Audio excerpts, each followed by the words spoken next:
Bonjour, bienvenue au podcast Connexion Primordiale, le podcast de l'IMP avec Paul Landon, et c'est la série En balade avec Paul. Cet épisode va être relativement court parce que le but de cet épisode, c'est d'introduire les 7 prochains podcasts, les 7 prochains épisodes En balade avec Paul. Pourquoi? Parce que la thématique qui va suivre, l'idée de thématique que j'ai pour les 7 prochains podcasts, alors il y en a qui dureront quasiment 1 heure et d'autres qui seront plus courts, c'est aussi la thématique, les 7 dimensions de l'intelligence de Paul Denison. Je suis devenu professeur de brain gym. On dit enseignant en brain gym. En anglais, on dit brain gym teacher, donc enseignant en brain gym.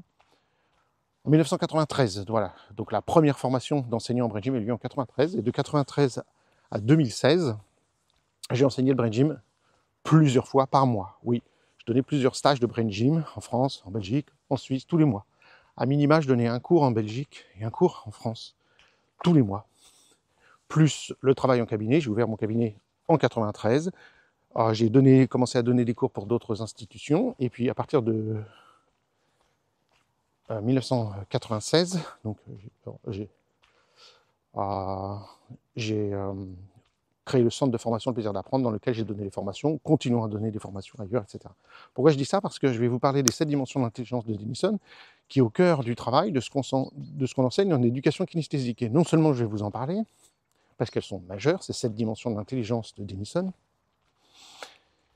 mais je vais vous en parler parce que comment j'ai, moi-même quand j'ai créé l'IMP, intégré ça à l'IMP. Comment, au sein de l'IMP, j'ai intégré ou pas le travail de mon mentor, Paul Denison. Noté à ce jour, en 2025, Paul Denison n'est plus en état de santé de pouvoir échanger, travailler, etc. Malheureusement, c'est ainsi. Il a 85 ans. En revanche, j'ai toujours des échanges avec sa femme et collaboratrice de toujours, Gail Denison, avec qui il a co-créé le Brain Gym. Mais voilà, donc cette petite série que je dédie à mon mentor et ami Paul Denison s'appelle donc les 7 dimensions de l'intelligence de Paul Denison. Et donc dans cette série, je vais vous parler des 7 dimensions. Donc dans ce premier épisode, je vais juste les citer, et puis ensuite je vais faire un épisode par dimension. Donc il y en a 7. La première dimension, c'est la dimension de la latéralité, c'est tout ce qui est droite-gauche, et qui est très impliqué dans tout ce qui est dominance, œil, main, pied, oreille, comment les deux hémisphères cérébraux se connectent entre eux, tous les processus qui sont liés à la lecture, l'écriture, l'apprentissage, etc. C'est la première dimension, la latéralité, droite-gauche. Vous vous doutez bien qu'en IMP, on va s'occuper beaucoup de ça. Il y a beaucoup de choses, beaucoup de réflexes, beaucoup de schèmes, beaucoup de techniques qu'on va utiliser pour travailler sur cette dimension de la latéralité. Deuxième dimension qu'on va aborder sera la dimension du centrage, c'est-à-dire la dimension au bas. La dimension au bas, c'est une dimension qui implique plus l'aspect émotionnel, stress, des petites choses comme ça. Deuxième dimension au bas. Et évidemment, en IMP, c'est quelque chose qu'on a cherché à intégrer aussi, vous vous en doutez. Troisième dimension, la dimension de la focalisation. La dimension de la focalisation, c'est la dimension avant-arrière. Donc toutes les connexions entre l'arrière et l'avant, là il y a des processus qui sont majeurs, avec entre autres ce qu'on appelle le réflexe de protection, qui est un énorme, si je puis dire, un énorme pavé, ça n'est pas très, très chouette, mais un énorme pilier de l'IMP. Voilà. Et il y a beaucoup de réflexes qui vont soutenir ce réflexe de protection. C'est pas que ça, hein. Là je fais une mini présentation des 3 dimensions, puisqu'on fera un épisode entier sur chaque dimension. Hein.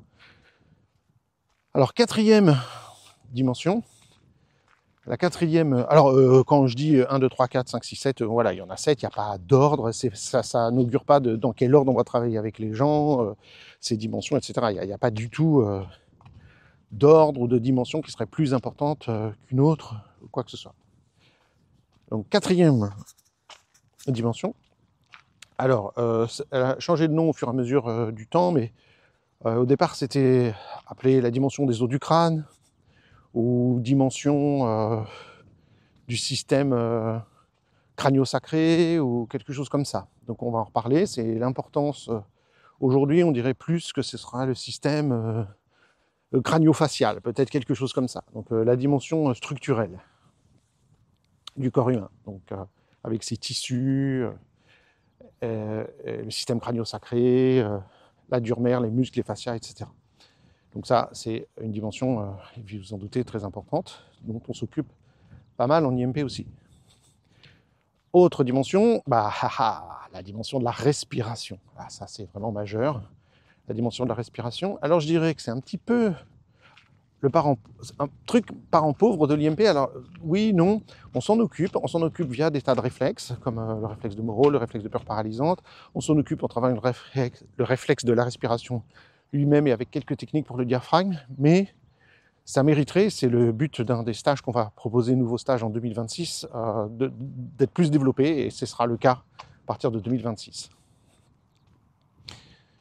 Normalement. Ça, c'est la dimension de la respiration. Nous avons ensuite une dimension qui a un nom un petit peu bizarre, ça s'appelle la dimension des régulateurs corporels. C'est un peu une dimension de tout ce qui rentre et qui sort. À la base, l'idée, c'était de tout ce qui est l'alimentation, donc évidemment, ce qui rentre et ce qui sort du corps, l'alimentation, mais on va retrouver aussi parfois le mental, quand on a trop de rumination, trop de mental, trop dans la tête, et pas assez dans le corps, dans le mouvement, dans la nature. Et en même temps, il y a un troisième aspect qui sera l'aspect de la vision. Donc trop d'activité bidimensionnelle et pas assez d'activité tridimensionnelle. On verra que tout ça est lié. C'est un peu comment je me nourris visuellement, avec des aliments et corporellement. Donc Paul Denison a appelé ça les régulateurs corporels, la régulation corporelle. Et il manque une dimension, c'est la dimension de la motivation. Oui, ça c'est majeur.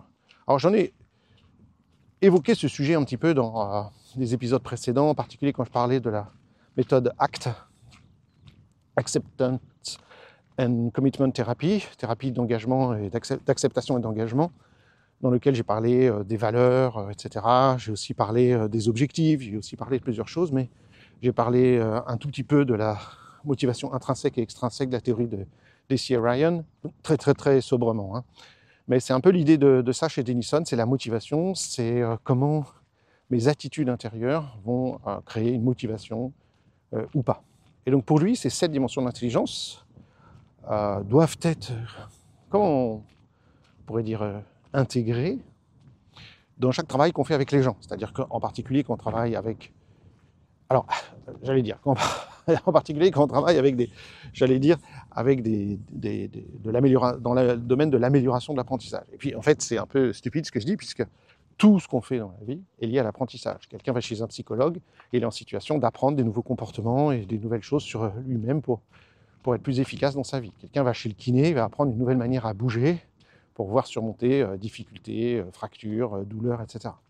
Quelqu'un va chez l'orthophoniste, même chose, il met en place des nouvelles stratégies par rapport à son langage, son calcul, etc. Je pense que toute situation humaine, toute interaction humaine est une situation d'apprentissage. C'est la loi numéro 1 de la vie, toute la vie est orientée vers ce qu'on appelle l'évolution. C'est la fameuse théorie de l'évolution des espèces. Et l'évolution des espèces, c'est une modification, c'est un mot que les humains emploient, un apprentissage, ou en tout cas on pourrait dire une adaptation à son environnement, à son milieu. Nous, notre milieu du 21e siècle, aller à l'école, aller en entreprise, rencontrer des gens, voilà, faire du sport, ceci, cela. Donc c'est comment je m'adapte à mon environnement, quelle stratégie je mets en place. Donc dans tous les cas d'apprentissage, c'est-à-dire dans tous les cas de la vie, ces 7 dimensions, ce sont comme 7 critères ou 7 paramètres que Paul Denison a estimé essentiels d'observer, d'apprendre à observer, donc de savoir, moi, par rapport à un objectif donné. C'est pas dans l'absolu, dans la vie, comment vont mes 7 dimensions, ou comment, quel déséquilibre il peut y avoir dans mes 7 dimensions. Ça n'existe pas dans l'absolu. En premier cours, première heure quasiment, première matinée du premier stage qu'on peut suivre dans une formation Brain Gym, c'est le travail sur objectif. C'est de pourquoi on va faire les choses. Les observations vont être faites dans quel but ? Est-ce qu'on va observer les choses en lien avec je veux apprendre les tables de multiplication, ou je veux oser aller voir mon patron pour lui dire je veux une augmentation. Est-ce que c'est améliorer une performance en sport? Est-ce que c'est jouer d'un instrument de musique ou de passer tel et tel accord? C'est je vais observer mes 7 dimensions par rapport à un objectif bien précis. Sinon, ça n'a pas de sens. Donc, il faudra mettre toujours gardez toujours en tête cette notion-là. Quand je vais parler dans chaque épisode des 7 dimensions, c'est pas dans l'absolu, est-ce que toi, cette dimension pose problème? C'est exactement la même démarche qu'on a en IMP. On dit, on ne va jamais faire de bilan en IMP, ça n'existe pas.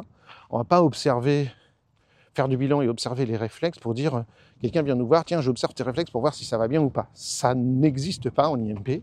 Ce qu'on fait en IMP, c'est qu'on détermine un objectif, une direction vers laquelle, dit Paul Denison, la personne veut se diriger, et en fonction de cette direction, on regarde quelle ressource est là. Quelle ressource est là dans le travail de Denison au niveau de ces 7 dimensions, est-ce qu'elle a accès à ces 7 dimensions par rapport à cette ressource.